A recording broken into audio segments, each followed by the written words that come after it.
उठो, कोशिश करो, कोशिश करो, उठो, कोशिश करो। नहीं होगा। सोनम उठो, सोनम, सोनम उठो, सोनम, सोनम।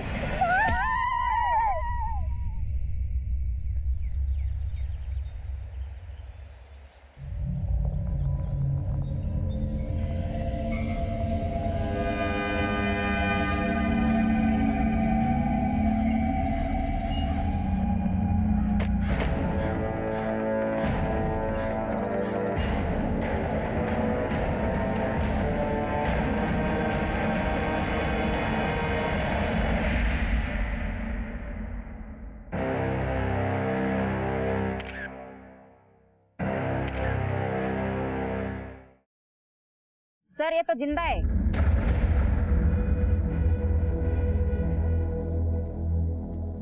मनीष सर, इस लड़की को लेकर तुरंत हॉस्पिटल के लिए निकलो, इसे किसी भी हालत में बचाना ही होगा। Right sir.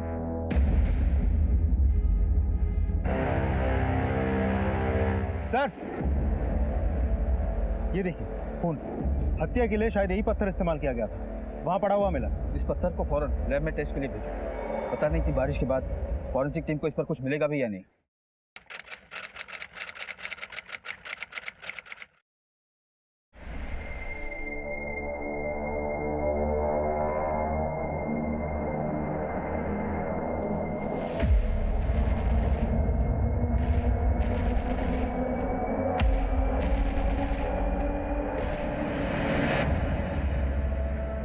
अभी आ गया ना। थाने के एंट्री रजिस्टर में साइन लो इसकी। कितनी बार बोले साहब, पढ़े लिखे नहीं है, अंगूठा चलेगा।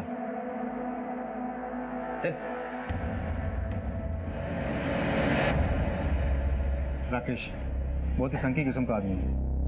आज से 12 दिन पहले इसने एक रविंद्र नाम के शख्स की बड़ी बेरहमी से हत्या की थी। गिल्टी फील करना तो दूर, चेहरे पर शिकन तक नहीं है इसके। जब तक सोनम राकेश को आइडेंटिफाई नहीं कर लेती, हम उसे मुजरिम नहीं कह सकते। तो सोनम इस केस में इकलौती चश्मदीद है जिसे ये पता है कि रविंद्र को किसने मारा था। पर जब वो हमें मिली थी तब उसकी हालत बहुत ही ज्यादा खराब थी। वैसे सोनम कैसी है? सर मैंने डॉक्टर्स की एक टीम को सोनम के घर पर भेजा था। उनका कहना है कि सोनम की हालत पहले से काफ़ी बेटर है। अगर हम चाहें तो सोनम का स्टेटमेंट अभी रिकॉर्ड कर सकते हैं।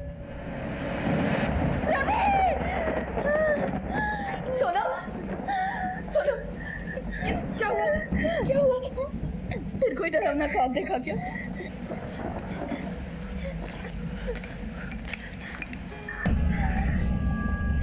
पानी पी।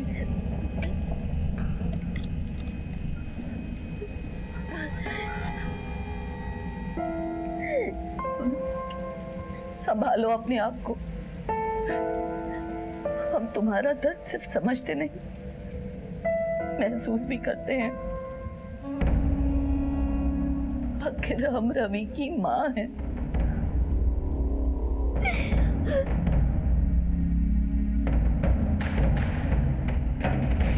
रविंद्र की मौत ने एक ऐसी कहानी की शुरुआत कर दी थी जिसके अंत तक पहुंचना इतना आसान नहीं था। आखिर क्या हुआ था रविंद्र के साथ और सोनम की ऐसी ये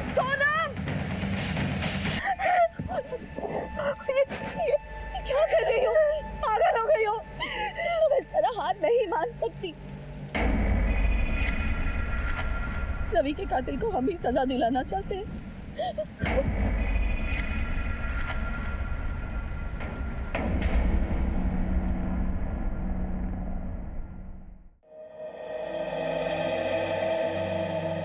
सोनम, यहाँ कुछ लोग हैं, तुम्हें आइडेंटिफाई करके बताना होगा कि रविंद्र को किसने मारा।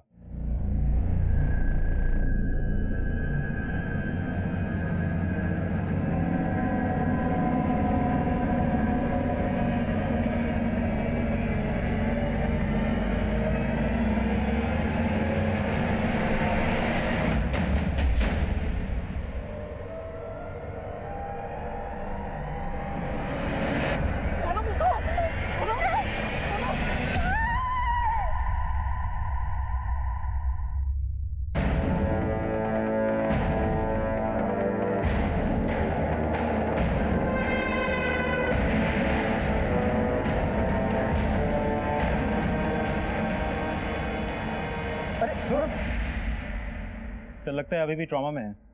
मनीष, सिर्फ सर्कमस्टेंशियल एविडेंस के बिना पर हम राकेश का कुछ नहीं बिगाड़ सकते। भले ही उसके फोन का लोकेशन उसी एरिया में था जहां से हमें रविंदर की लाश मिली, लेकिन उसका फोन क्राइम स्पॉट से काफी दूर एक्टिव था। सर सिर्फ सोनम का बयान ही राकेश को कोर्ट में मुजिम साबित कर सकता है, लेकिन सोनम की हालत तो खुद ही।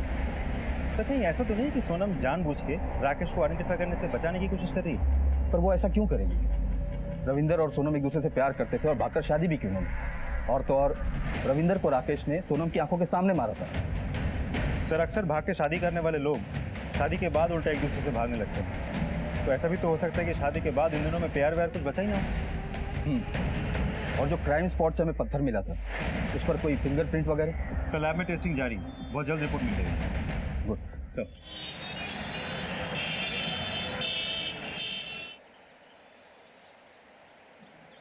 नाटक किया है तुमने पुलिस के सामने।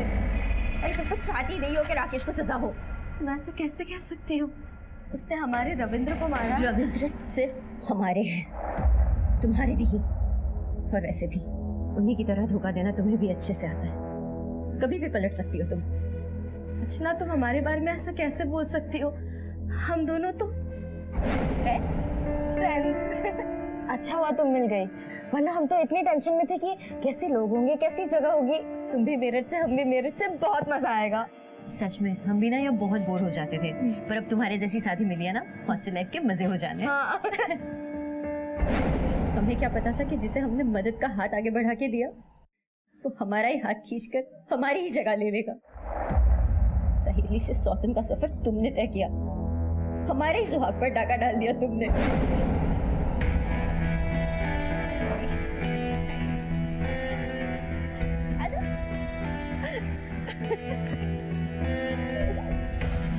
ये हमारी रूम। सोनम, अरे आपको कैसे पता? अरे रचना हर वक्त तुम्हारे बारे में तो बात करती है। अच्छा रचना, चलो हम चलते हैं वरना फिल्म के लिए लेट हो जाएगा। बाय।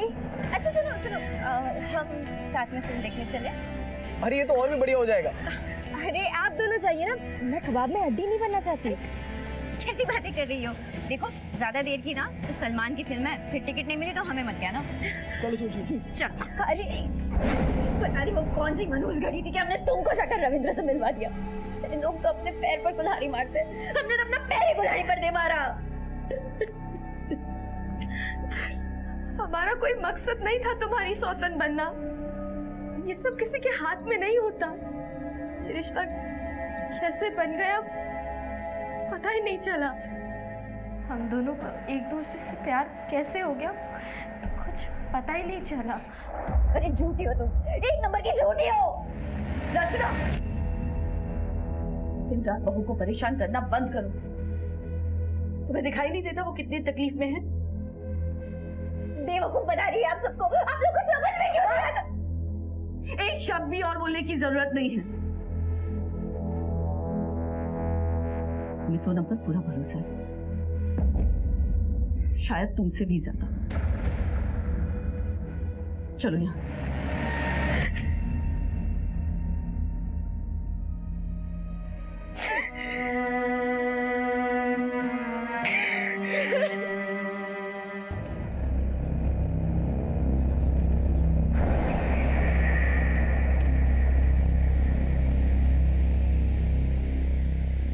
साहब गाड़ी रोको ना, थोड़ा हल्का होना है। चुपचाप बैठे रहे। साहब हल्का होना है, रोको ना। बोला ना चुपचाप बैठ गाड़ी के अंदर।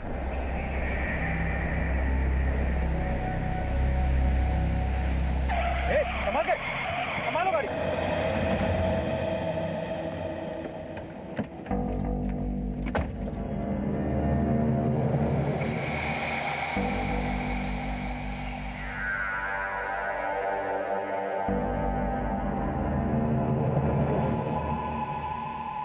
लगता है किसी की प्लानिंग है, किसी ने जानबूझ के कीले फेंक रखा है। सब अलर्ट हो जाओ, मैं एक्स्ट्रा फोर्स मंगवाता हूँ। हेलो,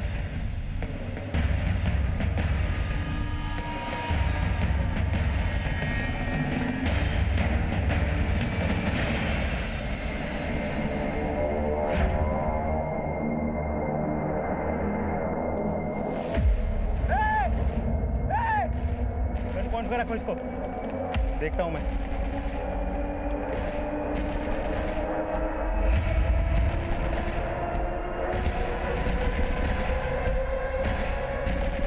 बाहर निकल। गाड़ी क्यों रोका? सर मैं तो बस यहाँ से निकल रहा था, मैंने आपको देखा बंदूक के साथ तो मैं डर गया था सर, इसलिए गाड़ी रुकवा दी। इसे नाम नंबर लो।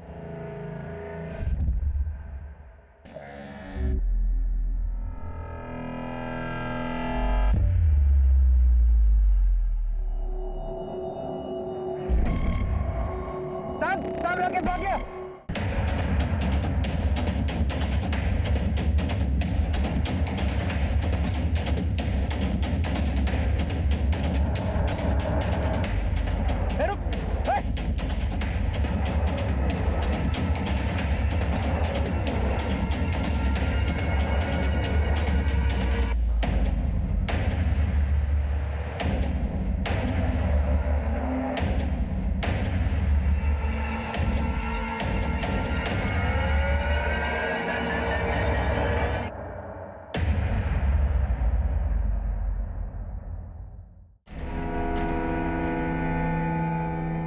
जी आपने हमारे लिए इतना जोखिम उठाया, ये एहसान कैसे चुकाएंगे हम आपका?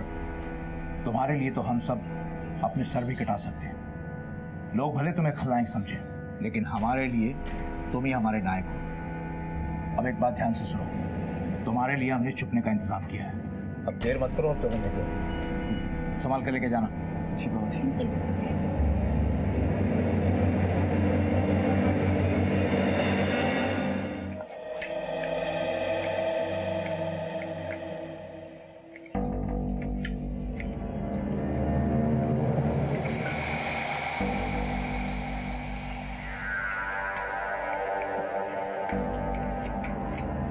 सब्जियों पे गुस्सा निकालने से सब ठीक हो जाएगा क्या? आप यहाँ क्यों आइए? आप भी तो चुड़ैल की तरफ ही है ना? ना ना ना, हम सिर्फ पैसे की तरफ हैं, और इस घर में पैसा तो सिर्फ अम्मा के हाथों में है। और अम्मा सोनम के खेमे में है, यानी आप हाथ उल्टा करके उसी नाक को पकड़ रही है ना? रचना, हम हाथ उल्टा नहीं कर रहे हैं, बल्कि हम अपना हाथ तुम्हारी तरफ बढ़ा रहे हैं।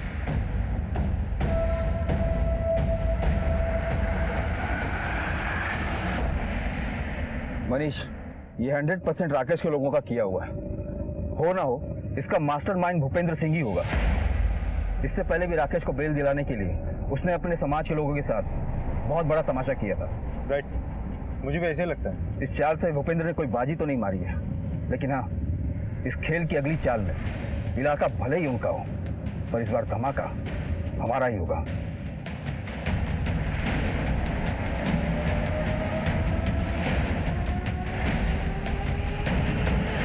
मैंने आपसे पहले कहा ना कि राकेश यहां नहीं आया है। भूपेंद्र सिंह, अगर मुझे एक भी सबूत मिला कि राकेश को भगाने में तुम्हारा ही हाथ है, तो याद रखना, इस उम्र में टूटा हुआ हाथ जुड़ेगा नहीं। तुमने एक अपराधी की मदद की है। कौन अपराधी? आप शायद भूल रहे हैं, आपकी हद सिर्फ आरोपी को पकड़ने तक की है। अपराधी कौन है इसका फैसला कोर्ट में होगा, और जिसका फैसला आने में भी सालों लग जाते हैं। राकेश हमारे लिए, हमारे समाज के लिए एक उदाहरण है। आप यहाँ अपना समय बर्बाद कर रहे हैं। ठीक है, पर तुम्हारे राकेश को कोर्ट में गुनहगार साबित करके हम इसी समाज में एक और भी बड़ा उदाहरण बनाएंगे, देखना।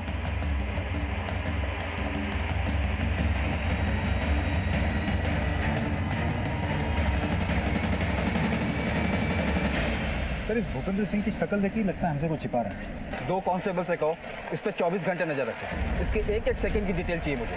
सर, आप एक्सक्यूज मी। हेलो, हाँ ठीक है, हम अभी पहुंचते हैं। सर, खबरी गुड्डू का कॉल था, सोनम के एरिया में राकेश को देखा गया है। चलो चलो।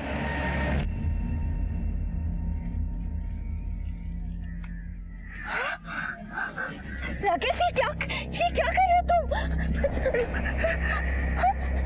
तुमको क्या लगा हमसे बच के भाग जाओगी? छोड़ो हमें, छोड़ो। अच्छा चलो, कुछ नहीं करेंगे। एक काम करो, आज रात में हमको मिलो, साथ में कहीं दूर भाग जाएंगे, बहुत दूर। छोड़ो हमें, हम कहीं नहीं आ रहे। छोड़ो। अगर नहीं आई ना रात में तो पूरे परिवार को उड़ा देंगे, समझी? कर देंगे सबको।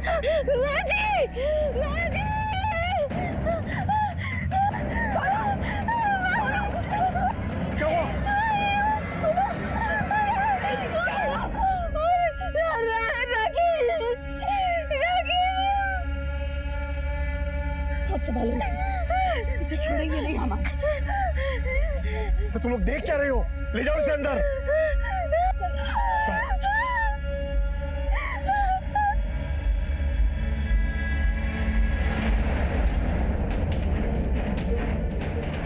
रुको, कहाँ जा रही हो तुम? क्या कर रही हो तुम? बोलो हमें। मुन्नी रुको, मुन्नी, मुन्नी क्या कर रही हो तुम? रुको, मुन्नी रुको। आज इस कुत्ते को छोड़ेंगे नहीं। आप उस तरफ देखिए, हम इस तरफ देखते हैं। क्या सच में रविंद्र की हत्या में राकेश का हाथ था? आखिर वो पुलिस की गिरफ्त से भागकर सीधा सोनम के पास क्यों आया था? क्या सोनम की जान को भी खतरा था?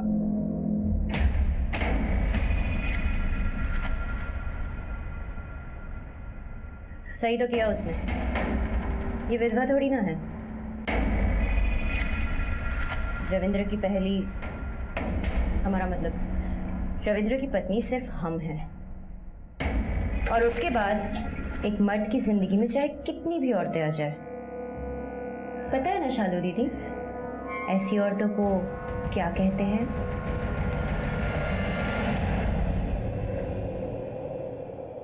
मुन्नी सुनो, क्या हुआ?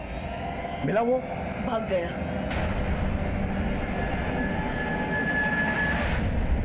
घर का कोना कोना छान मारो, जाकर ऊपर देखो। सर, आसपास अच्छे से चेक किया, लेकिन राकेश कहीं नहीं है। लगता है वो भाग निकला है। शायद ये राकेश शहर छोड़कर भागने की फिराक में है। शहर के सारे एग्जिट पॉइंट की चेकिंग बढ़ा दो और इस राकेश की फोटो हर जगह सर्कुलेट कर दो। सर, देखिए मुन्नी जी, इस तरीके से कानून अपने हाथ में नहीं लेना चाहिए था आपको। आप प्लीज ऐसा दोबारा ना करें। हमने कोई कानून अपने हाथ में नहीं लिया है। इस बंदूक के कागज है हमारे पास। हम राकेश की तरह अपराधी नहीं हैं। और आपको क्या लगता है जिस आदमी ने हमारे बेटे को मार डाला उसके सामने हम आरती की थाली लेकर जाए? हमारे बेटे की आखिरी निशानी की रक्षा हम कर सकते हैं। हम सोनम से एक बार बात करना चाहते हैं।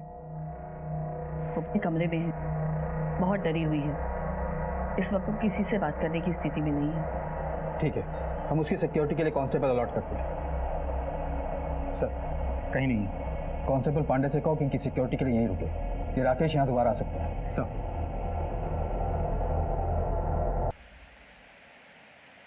मुन्नी, हमें लगता है तुम सोनम की तरफदारी कुछ हद से ज्यादा ही कर रही हो।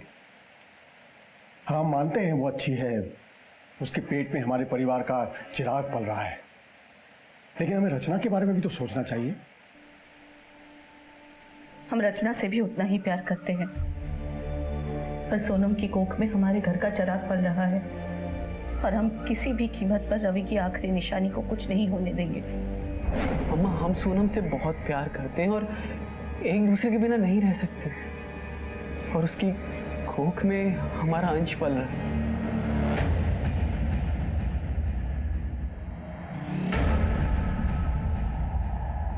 अम्मा, हमारी शादी हो चुकी है, अब तो उसे अपना लीजिए, हमें अपना आशीर्वाद दीजिए।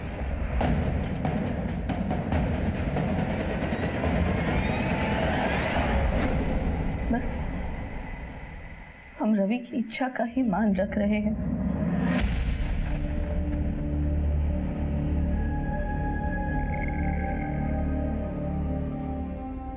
जाओ। सर, राकेश की कोई खबर? सर अभी तक तो नहीं, लेकिन हमने खबरों को काम पे लगा दिया। राकेश की फोटो इस शहर के हर पुलिस स्टेशन में सर्कुलेट करवा दिया। सर, भूपेंद्र सिंह पे भी हमने नजर बनाई हुई है। फिलहाल उसके घर के एक्टिविटीज तो नॉर्मल लगता है। राकेश के मिलने के बाद उसे रिमांड पर लेने के लिए हमें एक स्ट्रॉन्ग एविडेंस की जरूरत है, और अब तक राकेश के खिलाफ अगर हमारे पास कुछ है तो हमारी खुद की बनाई हुई थियरीज। जिस पत्थर से रविंद्र की हत्या हुई थी उससे कुछ हाथ लगा? नहीं सर, आज ही फॉरेंसिक टीम से मेरी बात हुई थी। उनको उस पत्थर से कुछ प्रिंट्स मिले जिन्हें मिटाने की भी कोशिश की गई थी। फॉरेंसिक टीम ने उन प्रिंट्स को हैदराबाद लैब में टेस्ट के लिए भेजा। थोड़ा वक्त और लगेगा सर। वक्त भी तो नहीं है हमारे पास। नहीं,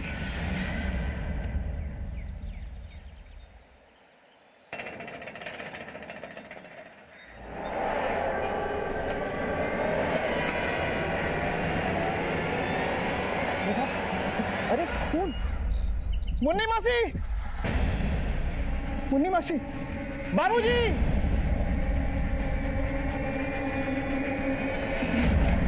अरे मुन्नी, अरे अभी पुलिस रविंद्र के मामले को सुलझा भी नहीं पाई थी कि किसी ने बड़ी बेरहमी से सोनम का भी खून कर दिया था। आखिर इस हत्या के पीछे किसका हाथ था और सोनम को क्यों मारा गया? क्या इन सब के पीछे राकेश ही था या मामला कुछ और ही था? मनीष सर, अगर इस जगह को गौर से देखो तो ऐसा लगता है कि किसी लोहे के औजार से इस पर हमला हुआ था, शायद कोई हथौड़ी वगैरह। फिलहाल ये तो पोस्टमार्टम रिपोर्ट के बाद ही पता चलेगा। सर अटैकर को पता था कि घर के बाहर हमारा एक कांस्टेबल ड्यूटी कर रहा था, इसीलिए बड़ी चालाकी से पहले उसने उस कांस्टेबल पर हमला किया, अंदर आया और इसका खून कर दिया। ये फॉरेंसिक टीम और एम्बुलेंस कहाँ तक पहुंची? सर मैंने फोन कर दिया, बहुत जल्द पहुंचते होंगे। घर का कोना कोना छान मारो। सर हमें इसकी कोई जरूरत नहीं। अम्मा ये क्या कह रही है? मरहम पट्टी करवा लीजिए। मुन्नी जी, अगर आप चाहती हैं कि आपके बेटे और बहू के कातिल को सजा हो तो प्लीज ये मरहम पट्टी करवा लीजिए।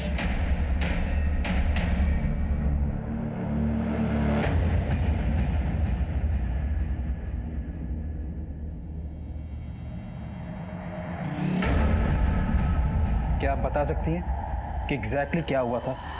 कल के सिंदूर वाले हादसे के बाद हमने तय किया कि हम हमारी बहू और उसके होने वाले बच्चे की हिफाजत के लिए हम रात को पहरा देंगे।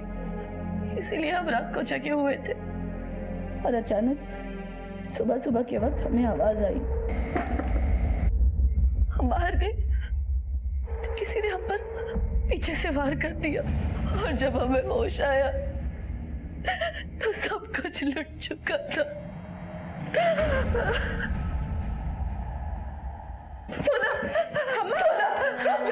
आप लोग प्लीज इन्हें संभालिए। हम सोनम का ख्याल नहीं रख पाए। अम्मा बेटे। सर, कांस्टेबल पांडे जब घर के बाहर ड्यूटी कर रहा था तब उस पर हमला हुआ। पांडे, सर को बताओ। सर, रात को जब मैं पहरे पे था तो अचानक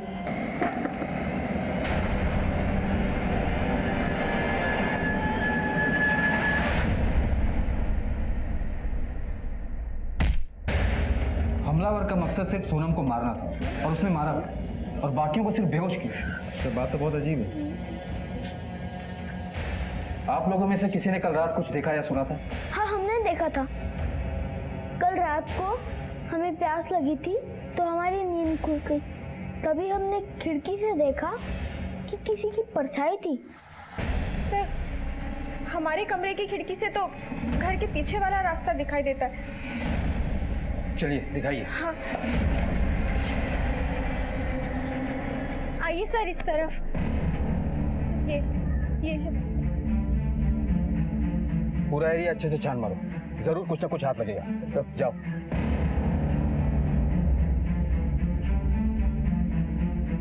सर ये देखिए, जूते के निशान।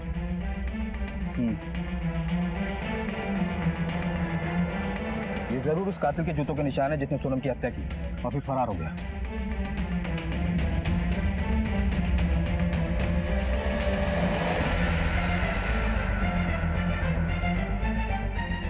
सर 9 नंबर साइज है। सर, आप लोग यही रुकिए, यही रुकिए।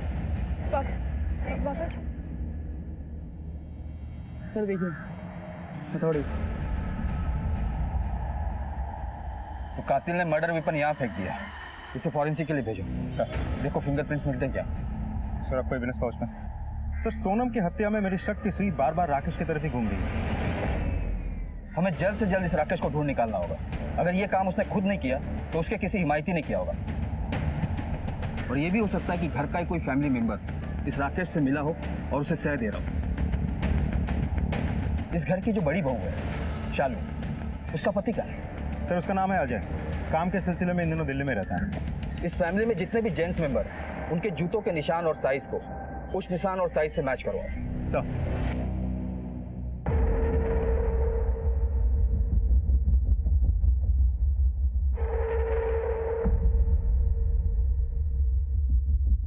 फॉरेंसिक टीम को हथियार से कुछ नहीं मिला। कातिल ने खून करने के बाद बड़ी चालाकी से हथियार को किसी चीज से साफ कर दिया था। मतलब मर्डर वेपन तो हमारे पास है, पर वो हमारे किसी काम का नहीं। Excuse me sir. हेलो,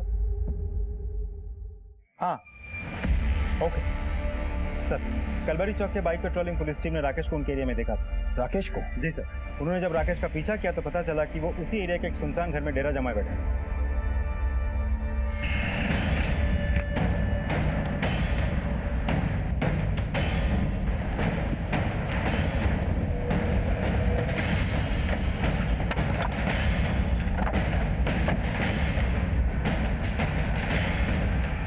इस तरफ से।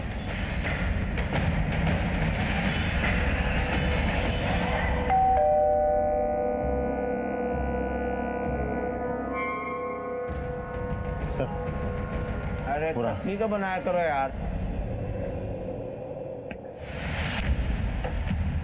बहुत भागा और भगाया, अब चल तेरे पैरों की मालिश करवाते हैं।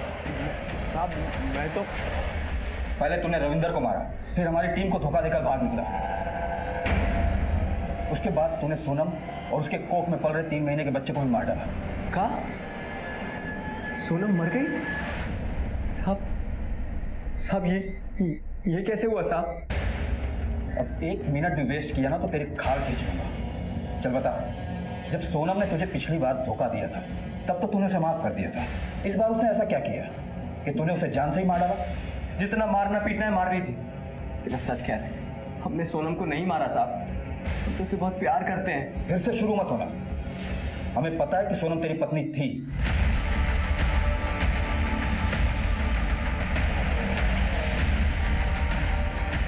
और उसने रविंदर के साथ भागकर शादी कर ली, है ना? हाँ साहब, आप ठीक बोल रहे हैं, लेकिन ये जन्म जन्म के रिश्ते को कोई ऐसे तोड़ता है क्या?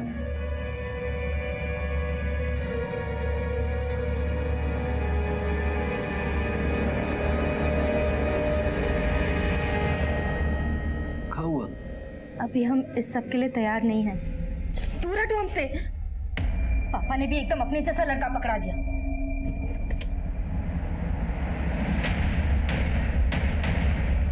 हम बाबूजी के यहाँ काम करते थे, बाबूजी हम पर बहुत भरोसा करते थे, इसलिए उन्होंने अपनी बेटी की शादी हमसे करवा दी। पर उससे मेरी रोज अनबन होती थी। सोनम जल्दी से खाना लगाओ, भूख लगी है। हमने बाहर से मंगा लिया है, खाना घर पे नहीं बनाया। कहाँ मंगवा लिए बाहर से?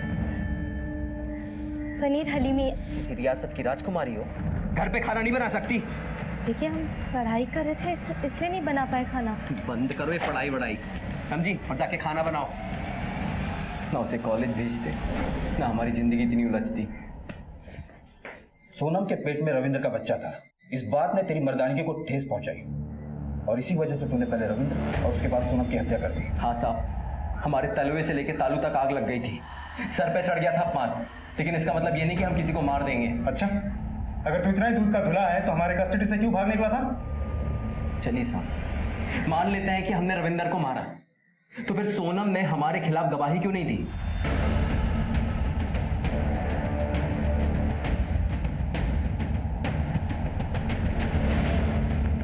क्योंकि वो जानती थी कि हमारा इन सब से कुछ लेना देना नहीं है।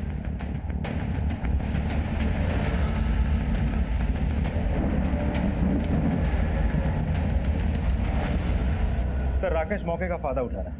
उसे पता है कि इस केस की एकलौती चश्मदीद सोनम थी, जो मर गई या मार दी गई है। सर ये फोरेंसिक रिपोर्ट।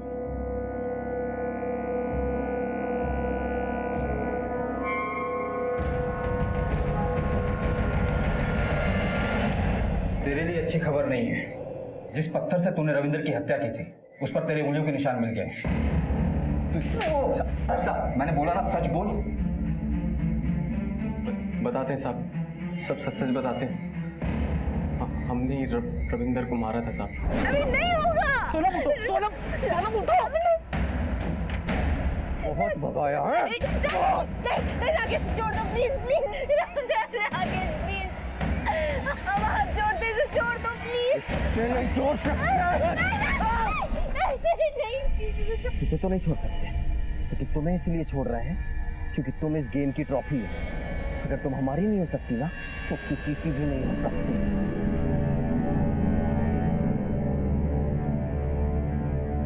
इन दोनों को और इस पत्थर को ठिकाने लगा दो। ये बता, सोनम को क्यों मारा तूने? नहीं साहब, हमने सोनम के साथ कुछ नहीं किया साहब। हमने तो जानबूझकर उसको जिंदा रखा था ताकि वो रविंदर को खोने का दुख जिंदगी भर झेले। हमारी जिंदगी बर्बाद करके उसे कैसे चैन से रहने देते हम, इसलिए बार बार उसके पास जाते थे, उसे डराने के लिए। हम उसे भी बेघर करना चाहते थे, तड़पाना चाहते थे। तुझे तो इतने लंबे टाइम के लिए अंदर भेजेंगे ना कि वहां से तू नहीं, तेरी अर्थी बाहर निकलेगी। बहुत से लोग दुश्मन हो सकते हैं सोनम के। पिता भूपेंद्र सिंह, जिसके लिए उसका समाज, उसके लोग और उसका दामाद उसकी बेटी के ऊपर मायने रखता है। दूसरी ये रविंद्र की पहली पत्नी रचना, जिसकी जिंदगी में सोनम सौतन बनकर आई और उस घर में खास जगह बना रही थी आने वाले चिराग को जन्म देकर। इन दोनों के पास भी स्ट्रॉन्ग मोटिव है सोनम को मारने का। रविंद्र का बड़ा भाई अजय और भाभी शालू। अब रविंद्र तो रहा नहीं, उसके आने वाले बेटे को भी रास्ते से हटा दिया, तो सारी की सारी प्रॉपर्टी इन दोनों के पास ही आनी। मनीष, सब एक एक करके सबको टटोलते हैं। हम यहाँ अपने दामाद राकेश को छुड़वाने में लगे हुए और अब हम ही पर शक कर रहे हो? हमें यहाँ उठा कर लिया है। निकालो इन सबको बाहर। चलिए। आपका दामाद ही आपकी बेटी का कातिल हो सकता है, ये जानते हुए भी उसे छुड़वाना चाहते हैं आप। कौन सी बेटी साहब? हमारे लिए तो वो उसी रात खत्म हो गई थी जिस रात उसने किसी और के साथ मुंह काला किया था। पूरे समाज में सालों से बनाई हुई इज्जत को एक ही रात में मिट्टी पलीत कर दी। उसने सिर्फ राकेश ही नहीं, अपनी जिंदगी से जुड़े हुए हर एक शख्स के साथ धोखा किया है। और फिर दामाद ससुर मिलकर खून की होली खेलनी शुरू कर दी। दामाद ने बेटी के प्रेमी रविंद्र को मारा, बाप ने बेटी को मारा। सच बोल रहा हूं ना मैं? काश आपकी बात सच होती, लेकिन यह सच नहीं है। यकीन मानिए दरोगा साहब, अगर हमारी बेटी हमारे हाथ लग गई होती ना, तो इतना तय है कि अब बच नहीं पाती। और एक बात और बताएं, किसी को भी उठाकर लाने से पहले उसके खिलाफ पक्का सबूत और गवाह तो तैयार कर लेते। भूपेंद्र सिंह, इस चौकी से बाहर निकलकर जब तीसरी गली में घुसोगे तो वहां वकीलों की मंडी मिलेगी। ये ताव वहां दिखाना शायद कुछ काम हो जाए, क्योंकि उन लोगों की रोजी रोटी तुम जैसे लोगों से चलनी है। जाओ, लेकिन शहर मत छोड़ना। चलो रे। हमें पता था सर, आज नहीं तो कल आप हम पर शक जरूर करेंगे। हमारा और सोनम का रिश्ता ही कुछ ऐसा था। सर, आप लोगों को सोनम पर बहुत तरस आ रहा होगा ना, पर असल में तो आप लोगों को हम पर तरस आना चाहिए। अरे सोनम को छोड़िए, हमारे अपने पति ने हमें धोखा दिया था।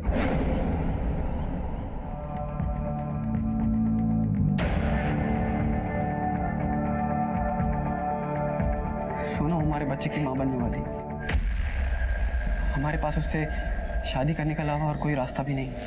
तो ये सारा कुछ खिला रहे थे तुम दोनों हमारे पीठ पीछे, और ये सब इसलिए किया था क्योंकि हम आपको एक बच्चा नहीं दे सके। रचना, ऐसा नहीं है, तुम बिल्कुल गलत सोच रही हो। हमारी शादी हमारी माँ के कहने पे हुई थी, लेकिन हमें तुमसे कभी प्यार नहीं हुआ। प्यार तो बस हमें सोनम से हुआ। Hope you understand. और तुम्हें जैसे ही मौका मिला तुमने उसे मार दिया। पत्नी होने का हक तो उसने तुमसे पहले ही छीन लिया। रविंद्र की विधवा होने का हक भी वो तुमसे छीन रही। घर में तुम्हारे सास की लाडली थी, घर का चिराग जो उसके कोख में थी। हम सच कह रहे हैं, हमने किसी की जान नहीं की।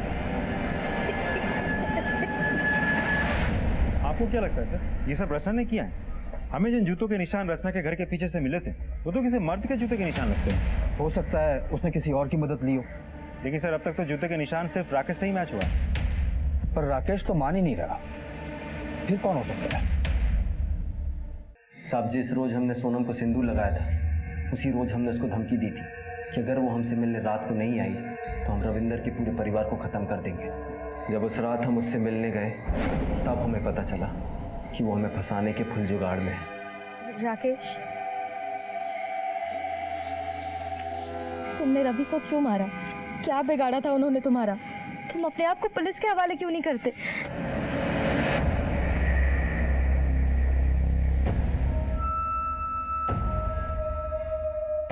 हमको फंसाने की कोशिश कर रही थी। छोड़ेंगे नहीं तुम। साम दाम दंड भेद हम सारे पैतरे अपना चुके थे, यहाँ तक कि उसकी सास तक को भड़का चुके थे। लेकिन वो थी कि रविंदर की विधवा बन के रहने को तैयार थी, लेकिन हमारे पास आने को तैयार नहीं थी। सर ये जो प्रॉपर्टी के पेपर्स हमारे हाथ लगी हैं, इससे तो ये लगता है कि रविंद्र का मामला एक रिवेंज स्टोरी है। रविंद्र के मौत के बाद रविंद्र ने सारी प्रॉपर्टी उसके बच्चे के नाम, सोनम के पेट में पल रहे बच्चे के नाम कर दी थी। अब रविंद्र के सारे प्लॉट्स, प्रॉपर्टी सब मिला के करीब 2.5 करोड़ की संपत्ति वो अपने पीछे छोड़ के गया था। तो ऐसे भी हो सकता है कि इतनी बड़ी संपत्ति हथियाने के चक्कर में किसी ने सोनम को मार दिया हो। और रविंदर की पहली पत्नी रचना, उसके पास सोनम से नफरत करने का सीधा सीधा कारण भी है। उसके आगे पीछे कोई फाइनेंशियल सपोर्ट भी नहीं। और रविंदर और उसकी मां मुन्नी ने सारी प्रॉपर्टी और ज्वेलरी अपने होने वाले चिराग के नाम कर दी। और अल्टीमेटली ये सारा का सारा जैकपॉट सोनम के हाथ लगा। Right sir. सोनम के रास्ते से हट जाने के बाद अब ये सारी प्रॉपर्टी शालू और उसके पति के हाथ लगेगी। इंटरेस्टिंग एंगल है मनीष। सर ये आप कहाँ कह रहे हैं? अगर आपको कोई और नहीं मिला तो आप इल्जाम हमारे सर पर ही डाल रहे हैं। पर तुम्हारा पति अजय तो कुछ और ही कह रहा है। सर क्या कहा उन्होंने? यही कि सोनम को मारकर तुमने बहुत दिमाग वाला काम किया। अब तो सारी प्रॉपर्टी तुम लोगों की, रातों रात करोड़पति। सर आप कैसी बातें कर रहे हैं? शालू ऐसा बोल ही नहीं सकती, और हमने तो ऐसा कभी सोचा भी नहीं। अच्छा, पर ये तो सच है ना कि सोनम के मरने के बाद सबसे ज्यादा फायदा तुम दोनों को हुआ है।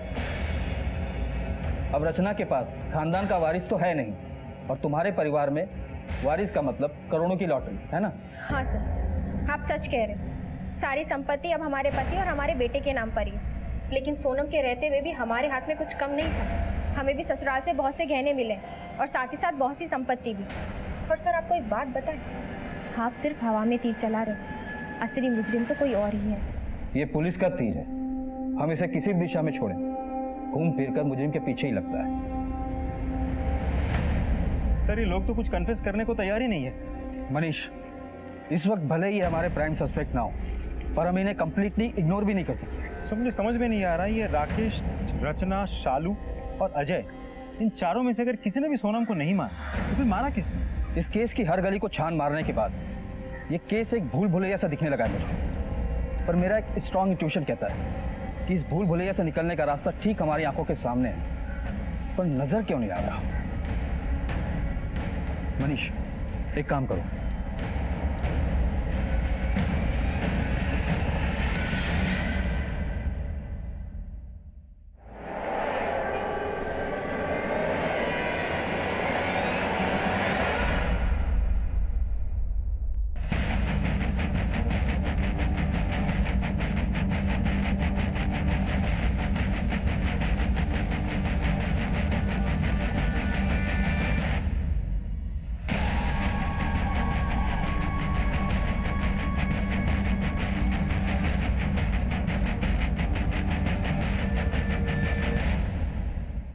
इस बार मेरा इंट्यूशन बिल्कुल सही निकला, इसलिए मैंने डॉक्टर से कहा कि तुम्हारे जख्म को चेक करें। आपका शक सही है सर। कांस्टेबल पांडे और सोनम के सर पे एक ही हथियार से वार हुआ है, हथौड़ी, और मुन्नी देवी के सर में पत्थर से मारा गया है। हमें तो तुम पर पहले ही शक था जब राकेश ने हमें बताया कि वो तुम्हें बहकाने की कोशिश कर रहा है, पर हमारे हाथ सबूत नहीं थे, इसलिए हमने तुम पर निगरानी रखी और तुम्हें रंगे हाथ पकड़ा। बताओ क्यों किया ये सब? क्या करते हैं? हम अपनी बहू रचना से बहुत प्यार करते हैं, फिर भी हमने सोनम को अपनाया। उसने हमारी बहू का घर तोड़ा, फिर भी उसे हमने अपने घर में जगह दी, क्योंकि उसके पेट में हमारे बेटे रवि का बच्चा पल रहा था, हमारा वंश। और उसने क्या किया? सोनम एक नंबर की धोखेबाज निकली। पहले उसने हमारे बेटे को धोखा दिया और अब वो हमें धोखा दे रही थी। कैसा धोखा? उस दिन जब राकेश हमारे घर में घुसा था, तब उसने हमें सब कुछ बता दिया था।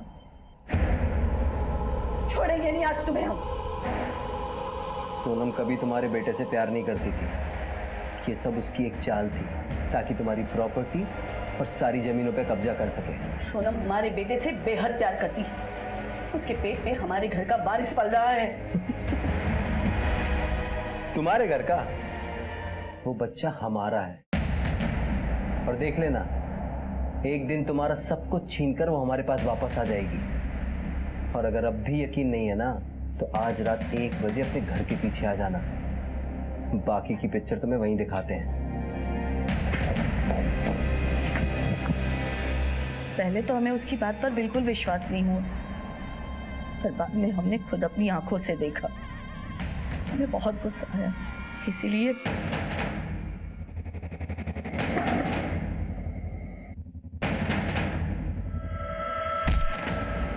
पहले हमने आपके हवलदार पर वार करके उसे बेहोश किया और फिर घर के अंदर जाकर सोनम को मार डाला। सोनम को मारने के बाद वो हथौड़ी हमने घर से बाहर जाकर फेंक दी और वापस घर लौटते समय ये सोचकर कि कोई हम पे शक ना करे, खुद को चोट पहुंचाई और बेहोश होने का नाटक किया। और वो जूते के निशान?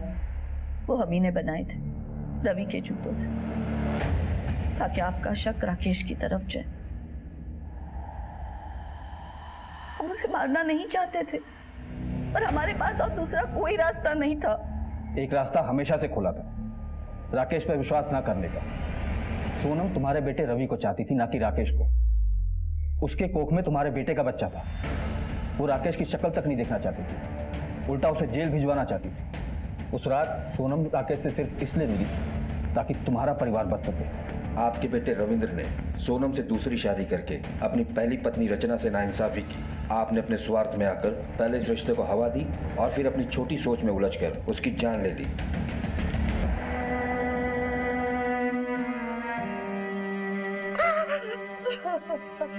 जब रिश्ते निभाने मुश्किल हो जाते हैं तो इंसान उनसे निकलने के लिए अपने ही तरीके आजमाता है। यही हुआ राकेश, सोनम और रविंद्र के रिश्तों में।